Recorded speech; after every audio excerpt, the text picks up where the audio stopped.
తెలంగాణ సమాజం రెడ్డి రాజకీయం లేకుండా ఇక్కడ చేయటం సాధ్యం కాదు. Congress known for Reddy dominated politics చేసే పార్టీగా చూస్తూ ఉంటారు.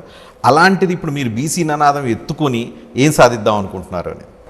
మీరు నినాదం ఎత్తుకొని ఏం సాధిద్దామని అనేటువంటి ప్రశ్నకి నేను చాలా లోతుగా సమాధానం చెప్పాల్సి వస్తుంది. కాంగ్రెస్ పార్టీ ఎప్పుడు కూడా సామాజిక న్యాయపరంగా ఆది నుంచి మాట్లాడుతున్నటువంటి అంశం, దాని మూల సిద్ధాంతం కూడా అది. సో ఇవాళ కాంగ్రెస్ పార్టీ ఏం చేద్దాం అనుకుంటున్నారంటే సామాజిక న్యాయం చేద్దాం అనేటువంటి ఆలోచనతో కూడినటువంటి ప్రభుత్వం ఉంది కాబట్టి ఆ సామాజిక న్యాయం కోసం అడుగులు ముందుకేస్తూ మా నాయకుడు, మా పార్టీ చెప్పినట్టుగా మా ముఖ్యమంత్రి ముందు నడుస్తూ ఉన్నాడు.